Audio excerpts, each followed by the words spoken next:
Hello जी, राम राम जी। तो आज मैं आपको कैटलॉग का जो सूट होता है इनर वाला वो कटिंग करना सिखाऊंगी। कैसे कटिंग हम कर सकते हैं। तो ये मेरे पास इनर का कपड़ा है और ये अलग से नहीं है, सूट के साथ ही कई बार आता है ना इनर, वो वाला है। तो इसे मैं डबल फोल्ड किया हुआ है और इसे मैं 4 फोल्ड में करूँगी। जितना हमारा दामन है यानी कि हमारा जो झोली हमारी जो बनेगी उस हिसाब से हम इसे फोल्ड कर लेंगे। जैसे मुझे झोली तैयार करनी है 21, तो उसमें मैं 2 से 2.5 इंच एक्स्ट्रा रखूँगी मार्जिन, और उतना मैंने कपड़े को फोल्ड कर लिया है। यानी कि 21 और 21 में 2 23.5, और बाकी का जो एक्स्ट्रा कपड़ा है वो मैंने निकाल दिया है। मैं इनर और बैक और फ्रंट एक साथ ही कटिंग करती हूँ। तो मैंने पहले इनर का कपड़ा एक्स्ट्रा था वो निकाल दिया है। अभी देख लेते हैं मेन फैब्रिक। तो ये सूट के साथ ही आया था और इसका अर्ज पूरा है, तो मैं इसे किनारे की साइड से ही लगाती हूँ। तो यहाँ पे हमारा सूट है, ये कैटलॉग के इसी तरीके से आते हैं और ये डोला में है, डोला सिल्क में। फैब्रिक का नाम शायद गंगा फैब्रिक है ये। और देखिए वर्क कितना फिनिशिंग के साथ है। और जो ये गंगा के सूट आते हैं ना, इनकी लेंथ विड्थ सब कुछ बहुत अच्छी होती है, यानी कि आराम से सूट बन जाता है। तो बैक फ्रंट है ये, और बैक पॉइंट जो पार्ट है वो ये है। इस पे भी काम है नीचे दामन पर, और जो बाजू है उस पर ये पट्टी है, और साथ में जो लेस है जो कि फ्रंट में भी है। तो पहले तो हम बाजू का कपड़ा, बाजू इसमें पूरी 20-21 इंच की निकल जाएगी, इतना कपड़ा है। लेकिन मुझे 16 इंच की बनानी है, तो मैं जो पीछे का दामन है उसमें 2 से 2.5 इंच तुरपाई के लिए मोड़ने के लिए कपड़ा रखूँगी, और बाकी का मैं हटा दूँगी। जो भी एक्स्ट्रा होगा वो बाजू में निकल जाएगा। तो बाजू का कपड़ा हमने अलग कर दिया है। अभी हम फ्रंट पार्ट को सीधा बिछाएंगे और एक बार इंची टेप की मदद से देख लेंगे, क्योंकि इसमें मोड़ने वाली टेंशन तो है नहीं। जो आगे की झोली है वो बिल्कुल तैयार है, तो हम नीचे दामन से ही अपनी लंबाई लेंगे। तो मैं इसे 43 प्लस तैयार कर रही हूँ। जैसे 43 प्लस कट करूँगी और ये 42 प्लस तैयार होगा, क्योंकि नीचे तो कोई मार्जिन जाएगा नहीं।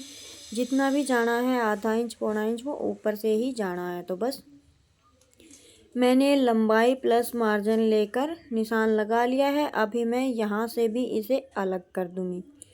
आपको अगर ये सब करने में डिफ़िकल्टी होती है तो आप स्केल का मदद ले सकते हैं, लेकिन आप जैसे जैसे डेली वर्क करेंगे ना तो आपको आदत हो जाएगी। मेरा तो रोज़ का काम है, तो मुझे ज़्यादा स्केल वगैरह की ज़रूरत किसी भी चीज़ में पड़ती नहीं है। तो जो हमने ये इनर का कपड़ा अलग किया था उसे नीचे से हम A1 कर देंगे एक सार करके, और फिर मैंने उसको कर दिया है साइड।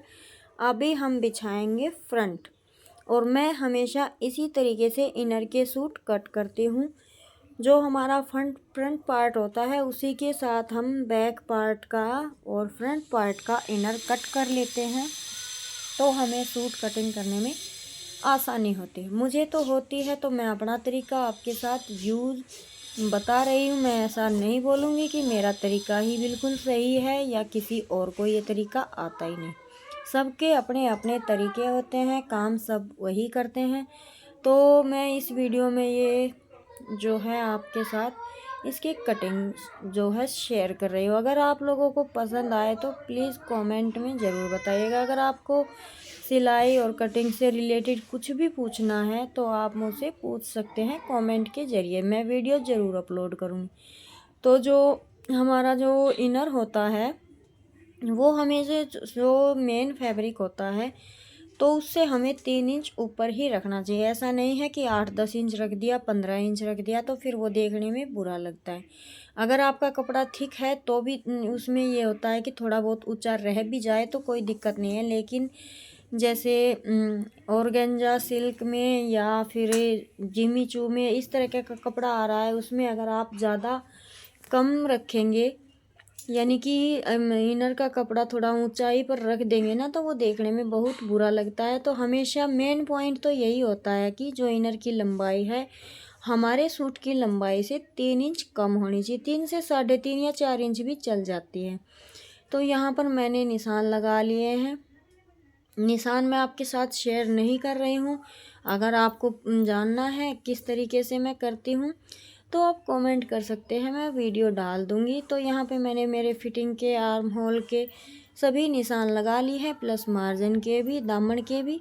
अब मैं अपनी कटिंग करूँगी। मैं हमेशा इसी तरीके से कटिंग करती हूँ। डेली का काम है तो मुझे ज़्यादा स्केल वगैरह की ज़रूरत नहीं पड़ती है। और आपको मेरे चैनल पर ना बिल्कुल इजी तरीके से सिलाई कटिंग देखने को मिलेगी। मैं ज़्यादा कोई मेथड यूज़ नहीं करती हूँ, क्योंकि हम जितना मेथड यूज़ करते जाते हैं हमारा दिमाग उतना ही भारी होने लगता है। आप ना ड्रेस को ड्रेस कोड से पहचानिए कि ये किस शेप में किस तरीके से जा रही है। ज़्यादा ही बारीकी में ट्रेंडी ड्रेस होती है उसके लिए वो मेजरमेंट फिक्स होता है, लेकिन जब हम डेली के वियर के सूट, पैंट, प्लाजो या लहंगा वगैरह डालते हैं ना तो इनमें इतनी गहराई से नहीं जाना चाहिए। एक आइडिया भी काम कर जाता है। तो बस मैंने मेरा सूट कट कर लिया है। अभी मैंने इनर खोल के जो बैक पार्ट है वो इनर का निकाल दिया है और फ्रंट पार्ट के साथ ही अटैच रख लिया है। अभी मैं इसका गला कट करूँगी। तो इसी तरीके से मैं कट करती हूँ। फ्रंट जो मेन फैब्रिक होता है फ्रंट, उसके साथ इनर का दोनों ही फ्रंट और बैक कट कर लेती हूँ। फिर बैक को निकाल देते हैं और फिर आसानी से उस बैक पार्ट की मदद से आप मेन फैब्रिक भी कट कर सकते हैं। तो यहाँ पे मैं लगाऊंगी गले का निशान। तो इसमें टाई पट्टी है जिसकी चौड़ाई 3 इंच तक की है। तो फिर मैं इसमें चौकोर गला ही बनाने वाली हूँ। और सूट की फिटिंग कैसी आई है, कैसा लुक आया है, वो आपने शॉर्ट वीडियो में देख लिया होगा। बाकी की डिटेल में जब मेरे पास वीडियो आ जाएगी इसके पहनने के बाद तब मैं आपके साथ शेयर करूँगी। तो यहाँ पे मैंने चौकोर गला कट किया है, उसकी वीडियो भी मैंने ज़्यादा बारीकी से शेयर नहीं की है। अगर आप कमेंट करेंगे तो मैं आपको गला कट करना भी बता दूँगी। तो यहाँ पे मेरा जो फ्रंट पार्ट है वो कटिंग हो गया है। इसके साथ मैंने अपने जो फ्रंट पार्ट की छटाई है आधे से पौने इंच की वो भी कर दी है। इसकी लेस निकली हुई है वो हम सिलाई करेंगे तब लगा देंगे। अभी बारी आती है बैक पार्ट की। तो जो इनर कट हुआ था उसे रखते हैं साइड और मेन फैब्रिक है उसे बिछा लेते हैं। तो एक बार इसकी लंबाई हमें जो फ्रंट पार्ट हमने कट किया है उसी से निशान लगाएंगे, क्योंकि जो दामन है वो मैच होना चाहिए लंबाई के हिसाब से। क्योंकि इनर तो हम ऊपर रखते हैं, थोड़ा बहुत आगे पीछे हो भी जाता है तो ऐसी कोई दिक्कत नहीं है। लेकिन हमारे पास वर्क है, फैब्रिक कटा हुआ है, तो हम जो हमारा मेन फैब्रिक है फ्रंट पार्ट उसे बैक पार्ट पर रखेंगे और इसकी लेंथ का निशान लगा लेंगे। तो ये देखिए बिल्कुल इक्वल मैंने इसको मैच करते हुए रख लिया है। जितना कपड़ा आपको फोल्ड में देना है सेम एज बैक पार्ट और फ्रंट पार्ट सेम होना चाहिए। तो उसके ऊपर अच्छे से जमा कर आप इसकी लेंथ का ही नाप लगाएंगे। इसके अकॉर्डिंग हम कट नहीं करेंगे, क्योंकि हमने इसमें फ्रंट की छटाई का जो कट है वो लगा दिया है, गला भी कट कर दिया है। तो बस हमें लेंथ ही लेनी है। अब हम फ्रंट पार्ट को बैक पार्ट से हटा देंगे और अब हम लेंगे इनर का। तो हमने जो लेंथ का निशान लगाया है वहाँ पर हम अपने इनर को रखेंगे और इसी शेप में हम अपने जो मेन फैब्रिक को कट कर देंगे।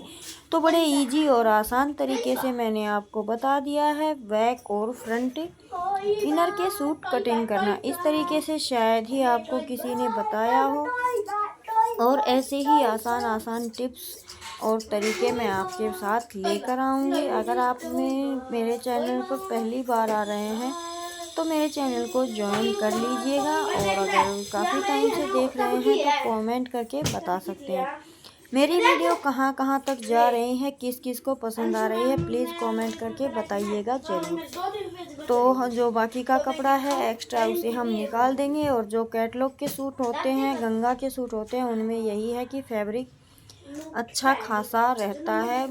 ये है कि कमी नहीं पड़ती है, कहीं पर जॉइंट वगैरह लगाने की दिक्कत नहीं आती है। बैक पार्ट मैंने 6 इंच का ही गला कट किया है, क्योंकि ज़्यादा डीप में नहीं डालना है कस्टमर को। अभी बारी आती है बाजू की। तो बाजू मैंने बताई थी इसकी लेंथ इतनी है 20 से 21 इंच की बाजू आपकी, या उससे ज़्यादा भी निकल आ जाएगी, लेकिन मुझे तो 16 इंच की ही तैयार करनी थी, पौनी बाजू बनानी थी, तो मैं इसकी 16 इंच की ही तैयार करूँगी। लेस को मैंने हटा दिया है क्योंकि शेप देने में दिक्कत आएगी, और फिर हम बराबर बराबर भाग करके और लेस को दोबारा से अटैच कर देंगे। तो यहाँ पे मैंने मेन फैब्रिक को बिछा लिया है, इसमें इनर वगैरह हम नहीं लगाने वाले हैं। तो इसी तरीके से सारे सूटों की मैं कटिंग करती हूँ। ये मेरा तरीका आपके साथ शेयर किया है, ज़्यादा कोई मेथड यूज़ मैं नहीं करती हूँ। बाजू में मैंने बाजू की लेंथ लगाई है, उसके ऊपर उसका आधा इंच का मार्जिन लगाया है, और नीचे की तरफ जो आपको दिख रहा है वो मैंने इसकी छटाई लगाई है, जो कि 3 से 3.5 इंच पर ही होती है, मोस्टली इतने पर ही होती है। आई होप आपको ये कटिंग आज का वीडियो पसंद आया होगा। अगर पसंद आया हो तो कमेंट करके बताइएगा। मिलते हैं कल।